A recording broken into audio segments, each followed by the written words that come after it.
дар акси вилояти автомарафон таҳти унвони парчами Тоҷикистон ифтихори мо 4000 нафар ҷавонон, занон, собиқадорон, фаъолони ҳизбиву давлатӣ ва дигар шахсони расмӣ бо парчамҳои давлати ҷумҳурии Тоҷикистон иштирок намуданд. Дар чорабинӣ раиси кумииҷроии ҳизби халқи демократии Тоҷикистон дар вилояти Суғд кулли иштирокчиёни аксиро ба муносибати рӯзи парчами миллӣ табрику муборакбод намуда қайд намуд, ки таҷлили рӯзи парчами давлатӣ, ки бо ибтикори асосгузори сулҳу ваҳдати миллӣ пешвои миллат президенти ҷумҳурии Тоҷикистон муҳтарам Эмомали Раҳмон рӯи кор омад, яке аз муҳимтарин рӯйдодҳои даврони соҳибистиқлолӣ дар таърихи давлатдории навини тоҷикон маҳсуб меёбад. имрӯз мо аз он ифтихор дорем, ки сани 24 ноябри соли 1992 иҷлоси 16 шӯраи олии ҷумҳурии Тоҷикистон дар қасри овоздори арбоб баргузор гардида ба халқу миллати тоҷик сарвару роҳбари дурандеш, бунёдкору созанда ва раҳнаморо ҳадя намуд. аҳамияти ин иҷлосия пеш аз ҳама дар он зоҳир мегардад, ки пеши роҳи хатари нобудии халқу миллатро гирифт, оташи ҷанги шаҳрвандиро хомӯш сохт, сохтори фалаҷгардии ҳокимияти давлатиро барқарор намуд, раванди ислоҳоти конститутсиониро оғоз кард, ба ваҳдати воқеии миллӣ замина гузошт ва рамзҳои давлати ҷумҳурии Тоҷикистон, аз он ҷумла парчами давлатиро ҳамчун рамзи соҳибистиқлолӣ тасдиқ намуд.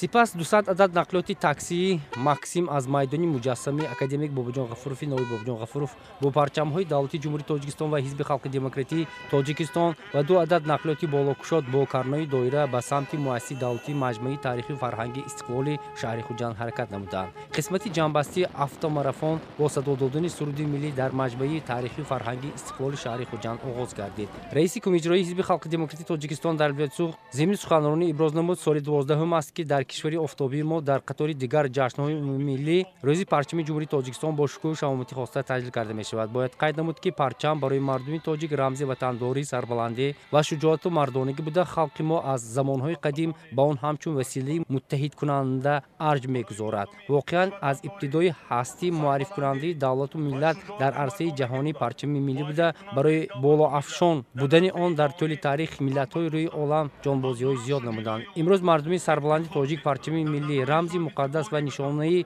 садоқатро баланд бардошта аз дурахши ҷилои он ифтихор мекунанд, зеро он дирӯзу имрӯзи моро бо ҳам мепайвандад. мудири шӯъбаи рушди иҷтимоӣ ва робита бо ҷомеаи дастгоҳи раиси вилоят номаи муборакбодии раиси вилояти Суғд Раҷаббой Аҳмадзодаро ба самми ҳозирин расонид.